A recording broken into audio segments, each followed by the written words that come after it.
지금이야말로 역사상 가장 빠르게 변화하고 있는 시대죠. 그 와중에 은퇴라는 큰 변화까지 코앞에 다가와 있는 40, 50 세대에게는 변화가 2배쯤 빠르고 강력할 것입니다. 이런 급격한 변화 속에서는 지금껏 내가 알고 있던 것, 해왔던 것들이 무의미해지는 경우가 많습니다. 어제까지는 정답이었던 것이 내일은 오답이 되는 일도 허다하지요. 스펙과 학력이 모두 무의미해지는 시기입니다. 이런 때 어떻게 해야 할까요? 40, 50 은퇴자들 사이에서 가장 큰 경쟁력이 되어줄 힘 3가지를 말씀드리겠습니다. 구독, 좋아요 부탁드립니다. 첫 번째, 변화에 적응하기. 거대한 변화는 적응하지 못하는 자에게는 한없는 위기일 뿐이지만 적응하는 자에게는 그 어느 때보다 큰 기회가 되기도 합니다. 더구나 적응하는 과정에서 더 크게 성장할 수밖에 없으니 한 단계 더 도약하는 계기이기도 하지요. 많은 분들이 지금까지의 방식을 고수하려 합니다. 그렇기에 한 발만 더 빨리 적극적으로 움직이면 훨씬 돋보일 수 있습니다. 변화하는 순간 지금의 삶, 은퇴 후의 삶은 완전히 달라집니다. 우선 현실을 받아들이세요.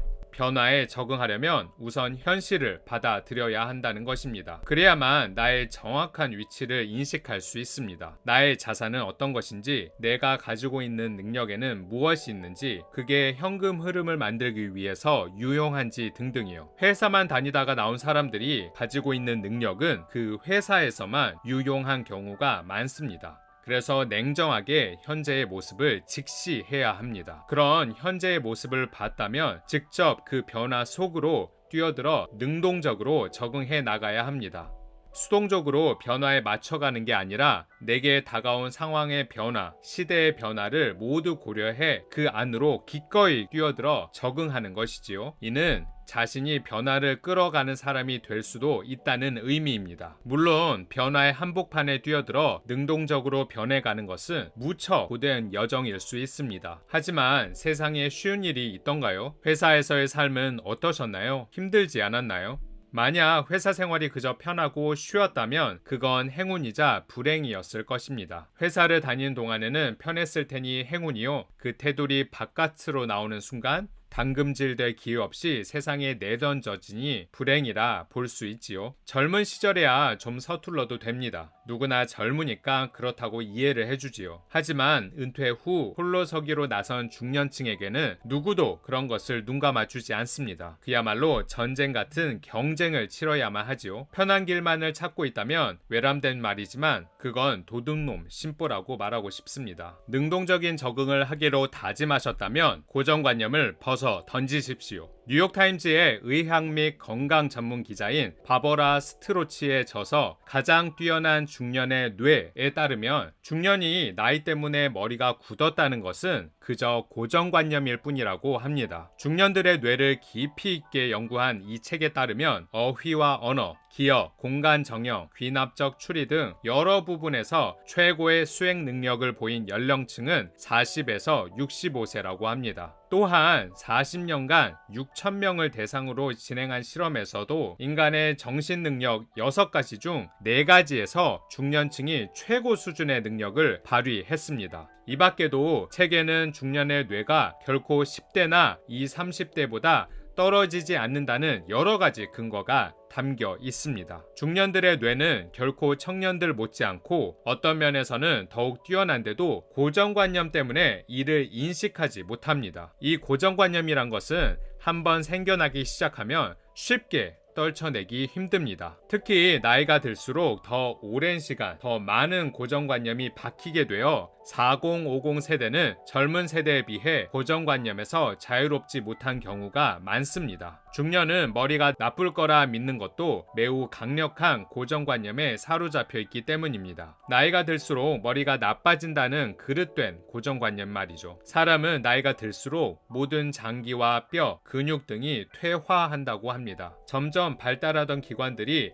일정 나이에 정점을 찍은 후로는 서서히 퇴화하는 것이지요. 그러나 노력만 하면 오히려 점점 발전하는 유일한 장기가 바로 뇌입니다. 그러니 나이가 들어서 머리가 예전 같지 않다고 느꼈다면 그건 나이 탓이 아니라 머리가 굳도록 내버려둔 여러분의 탓입니다. 실제로 노벨상을 타시는 분들은 젊은 사람보다 중년층에서 훨씬 많이 나옵니다. 노벨상을 탄 학자나 최고의 기업가들의 전성기가 대부분 5, 60대에 오는 것도 이런 이유 때문입니다. 하지만 아직 늦지 않았습니다. 머리가 굳었다고요? 그건 새로운 시도를 포기해야 할 이유가 아니라 다시 머리가 잘 돌아가도록 기름칠을 해야 할 이유입니다. 두 번째, 문제 해결력. 변화에 적응을 했다면 이제 돈을 벌 차례입니다. 모든 기업과 사업가의 목표는 결국 돈을 버는 것인데, 그러려면 반드시 고객의 문제를 해결해 줄 수 있어야 합니다. 사람들은 문제가 있을 때 이를 해결하기 위해 돈을 씁니다. 즉, 돈을 벌려면 두 가지를 해결할 수 있어야 합니다. 바로 고객의 돈 문제와 시간 문제입니다. 한 가지 희망적인 것은 이 부분에서만큼은 확실히 4050 세대가 경쟁력이 있다는 것입니다. 그보다 윗세대는 자신의 문제를 아랫사람들이 해결해 준 경우가 많을 겁니다. 반대로 2030 세대는 자신의 문제만으로도 벅찬 경우가 많지요. 그러나 중간관리자급이 대부분인 4050 세대는 자신의 문제는 물론이고 윗사람과 아랫사람의 문제까지 조율하고 해결하는 일을 해왔을 가능성이 높습니다. 그러니 직장 생활에서의 경험을 잘 돌이켜보는 것만으로도 큰 도움이 될 수 있습니다. KTX가 일반 열차보다 가격이 훨씬 비싼데도 더 많은 사람이 찾는 이유는 편리성과 청결함도 있겠지만 그보다는 역시 압도적으로 빠르기 때문입니다. 승객들의 시간을 절약해주니 그만큼 가격이 비쌀 수밖에 없습니다. 시간이 곧 돈인 사람일수록 시간을 아끼는데 더 많은 돈을 투자할 겁니다. 쿠팡과 아마존 역시 고객들의 시간에 대한 고민을 해결해 주는데 주력합니다. 직접 무언가를 사러 갈 시간이 없는 사람들이 24시간 어디서든 상품을 구매할 수 있도록 해주는 것이지요. 거기다가 가장 저렴한 가격으로 판매를 하니 이것이 두 가지 문제, 곧 시간과 돈 문제 모두를 해결한 비즈니스라고 할 수 있겠습니다. 시간 문제라고 꼭 고객의 시간을 절약해주는 데만 집중할 필요는 없습니다. 고객의 시간을 늘려주는 것도 한 가지 방법입니다. 병원이나 건강식품 등은 사람들의 건강을 되찾아줌으로써 수명, 즉 시간을 늘려주는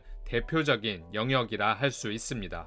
이런 문제 해결력을 높이려면 우선 고객의 이야기를 잘 들어야 합니다. 그들이 무엇을 필요로 하는지, 어려워하는지 잘 귀담아 듣는 것이 아주 중요합니다. 그와 동시에 해결을 위해 즉각적인 실행력이 중요합니다. 다시금 실행력 이야기가 나왔는데요. 이게 얼마나 중요한지 아시겠죠? 가끔 실행력이 과한 분들이 있습니다. 이분들을 진정시키는 건 아주 간단합니다. 조급하게 굴다가 큰 손해를 본 분들의 사례를 알려드리면 되거든요. 문제는 지나치게 조심성이 많고 생각이 많은 분들입니다. 이분들은 어지간해서는 움직이려 하지 않기 때문입니다. 그렇다면 이분들의 실행력을 키울 수 있는 방법이 무엇일까요? 가장 좋은 것은 선언입니다. 주위 사람들에게 이렇게 하겠다고 약속을 하는 것입니다. 말을 하는 순간 그 말은 살아 움직이기 마련입니다. 그와 동시에 돈을 건다거나 하면 좀 더 효과적입니다. 시작할 때는 좀 작게 시작해 보시길 추천드립니다. 그와 관련한 영상은 위의 링크를 참고하시기 바랍니다. 그리고 실행을 하고 나서 느끼는 기쁨을 조금만 체험해보면 결국 그 기쁨을 또 느끼기 위해 움직이게 될 가능성이 높아질 것입니다. 세 번째, 차별화. 성공적인 차별화에는 새로운 가치가 필요합니다. 4차 산업혁명 시대로 접어들면서 이제 사람이 아닌 기계 또는 인공지능과 경쟁해야 하는 상황이 됐습니다. 곧 다가올 미래를 예측한 자료들을 보면 지금 존재하는 직업 중 상당수가 사라질 것이라고들 하지요. 심지어 수년간 초밥을 만들어 온 명인이 초밥 기계에 밀려나고 있는 상황이니까요. 이런 상황에서 인생 2막을 맞이해야 하는 우리로서는 더더욱 기존에 하던 일만 해서는 버텨내기 힘들 것입니다. 그렇기에 우리는 스스로를 재정의해 리포지셔닝을 해야 합니다. 바로 차별화를 해야 하는 것이지요. 공급이 넘치는 무한 경쟁 시대에 고객이 나를 택하게 하려면 당연히 눈에 띄는 무언가가 있어야만 합니다. 그게 바로 차별화 요소입니다. 차별화에는 가치가 포함되어야만 합니다. 자기 자신에게도 고객에게도 모두 새로운 가치를 제공할 수 있어야 진정한 차별화라고 할 수 있습니다. 자신을 재정의하기 위해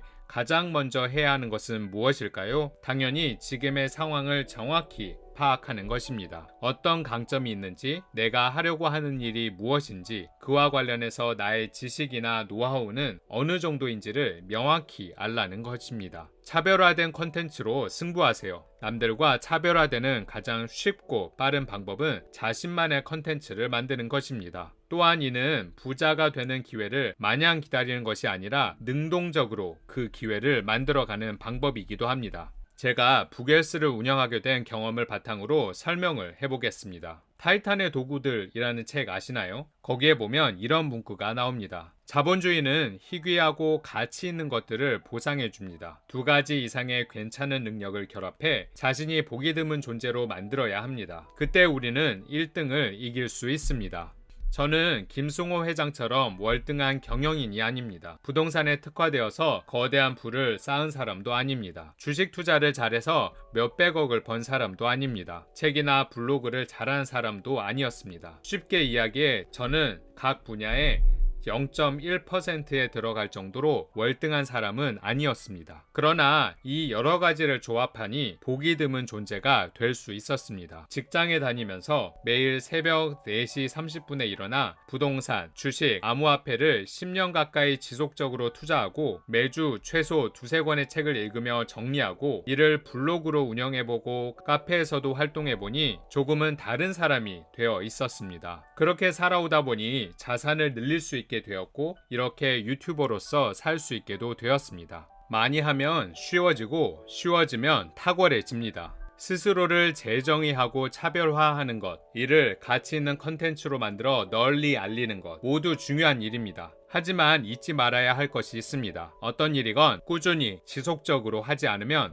효과가 반감된다는 사실입니다. 모든 노하우는 자기화하는 과정이 필수입니다. 그 과정에는 수많은 연습이 필요하고요. 어떤 일이든 처음에는 힘들어도 반복할수록 쉬워지게 돼 있습니다. 그리고 어떤 일이 쉬워졌다는 것은 그만큼 탁월해졌다는 의미이기도 하지요. 그러니 꾸준함이야말로 탁월함, 즉 차별화로 가는 길이라고 할 수 있습니다. 시작이 가장 어려운 법입니다. 그 어려운 고비를 넘겨놓고 왜 쉽게 포기하는 걸까요? 이 역시 초반의 어려움을 이겨내지 못하기 때문입니다. 하지만 무엇이든 처음에는 그토록 힘들고 어려웠던 일들도 조금만 더 해보면 생각보다 쉽다고 느끼기 마련입니다. 정리해보면 인생 2막에 필요한 것은 변화에 적응하기, 문제 해결력 기르기, 그리고 차별화입니다. 아무쪼록 변화에 적응하는 것부터 시작해서 단계적으로 하나씩 꼭 실천해 보시길 바랍니다. 부겔스에서는 부자의 생각, 부자의 습관, 주식, 부동산, 재테크와 관련된 책의 핵심에 저의 경험을 녹여서 나누고 있습니다. 구독과 좋아요, 그리고 따뜻한 공유를 통해서 모두가 부자가 되시길 바랍니다.